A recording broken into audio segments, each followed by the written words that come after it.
Olá pessoal, tudo bem? Aqui com vocês, professor Sérgio Feitosa, para mais uma videoaula de filosofia. Dessa vez vamos falar um pouquinho para vocês sobre sofistas. Mas antes eu queria fazer aqui o meu agradecimento ao meu grande amigo Ed Carvalho, que me presenteou com essa camiseta já faz algum tempo, mas só agora eu tive a chance de poder usá-la nessa videoaula. Nada mais oportuna do que para a filosofia essa camisa. Então, Ed, o meu muito obrigado pela sua amizade de sempre. E galera, é dentro dessa filosofia grega antiga que nós continuamos essa videoaula, que vamos falar um pouquinho aqui sobre os sofistas. O tema da aula de hoje é sofistas. Para alguns, pensadores. Para outros, apenas mestres na arte de educar a retórica, a oratória ou a erística. Mas há quem destaque nesses pensadores uma importância muito grande, uma importância singular, porque são os sofistas aqueles que vão colocar dentro das discussões filosóficas, das pesquisas filosóficas, o homem e não mais a natureza, não mais a física, como centro das preocupações. Até o século VI, entrando no século V a.C., nós temos uma preocupação muito grande por parte dos filósofos gregos com a natureza, com aquele princípio, com aquela arqué, com aquela physis, do qual tudo teria originado. Mas a partir de agora, século V a.C., metade dele principalmente, nós temos alguns pensadores que vão propor uma nova, digamos assim, dinâmica filosófica. E a estes chamamos de sofistas.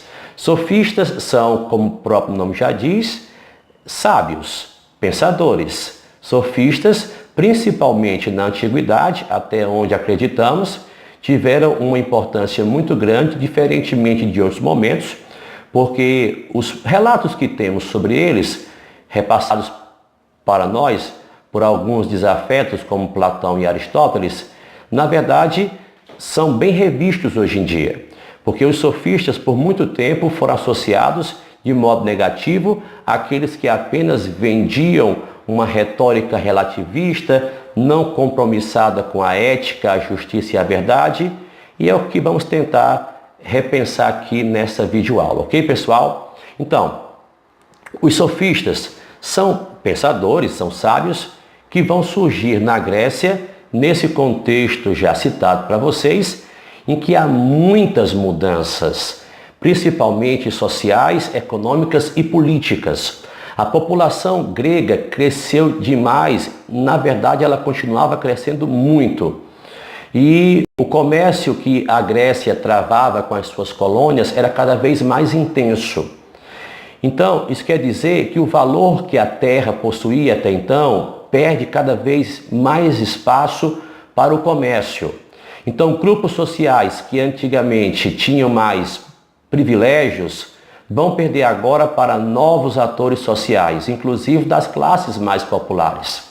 E é nesse contexto de disputas sociais e econômicas e, consequentemente, políticas, em que o espaço urbano ganha cada vez mais importância que o espaço rural, que as praças passam a ser os cenários principais de disputa entre os gregos, que a arte de expressar o pensamento, a arte de expressar o seu ponto de vista é cada vez mais importante dentro da Grécia. Então, é nesse contexto que vão surgir pensadores que, vindos de outras cidades, principalmente para Atenas, que vão se articular aí com certos grupos sociais.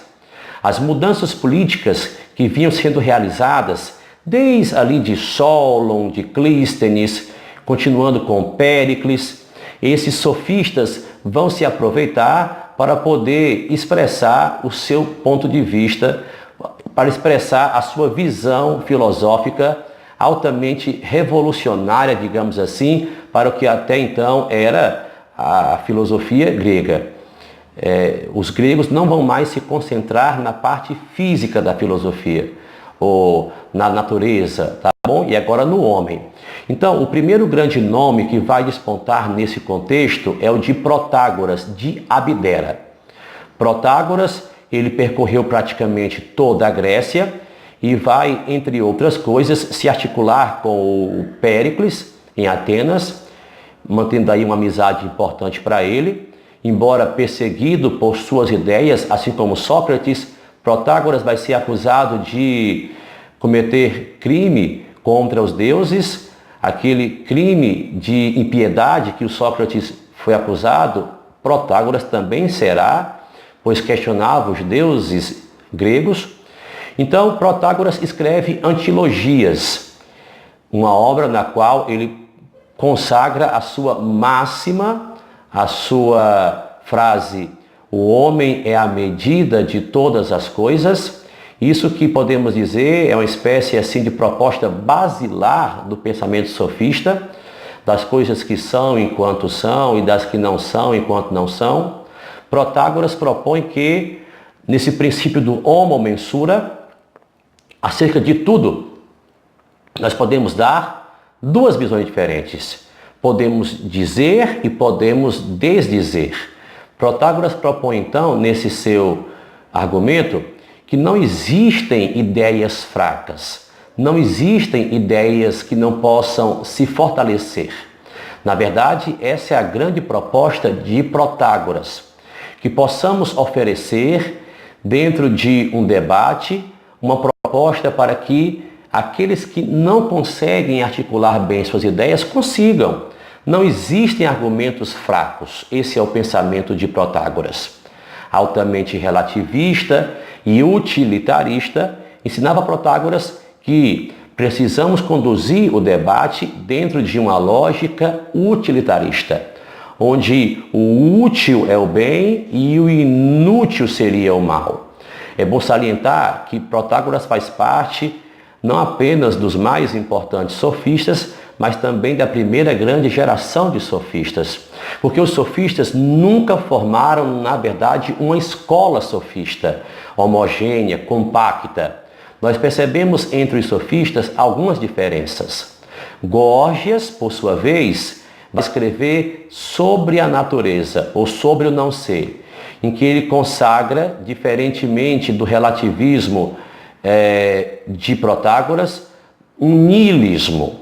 No grego, nihil quer dizer nada, então para Górgias, o nihilista Górgias, o ser não existe. O ser não pode ser pensado, e se ele puder ser pensado, não pode ser expresso em palavras. Ele acredita mais do que o próprio Protágoras nessa questão da relativização. Pródico, autor aí da obra Orai, vai dizer que, na verdade, mais forte do que propunha Protágoras e Górgias, o que importa é discutirmos a ética altamente relativa e que precisa ser encarada como uma virtude daqueles que defendem os seus pontos de vista. Então, Protágoras, Górgias e Pródico são os três grandes pensadores sofistas que vão representar essa primeira grande geração de sofistas. Porque, na verdade, pessoal, existem outros pensadores que vão se destacar como sofistas, mas de uma forma um tanto quanto degenerada ou degenerativa, como são os erísticos. Erísticos são pensadores sofistas que vão propor a controvérsia das discussões, tendo como objetivo final a própria controvérsia. Eles relativizam ao extremo, ao ponto de, muitas das vezes, quando encerrada uma discussão, tomada como verdadeira ou como falsa, eles continuarem discutindo a relativização das ideias. Os chamados sofistas políticos também são aqueles que vão, como Crítias, como Trasímaco, propor que a política precisa ser o grande espaço dessa sofística, que no final apenas precisa ser uma forma de conquista do poder.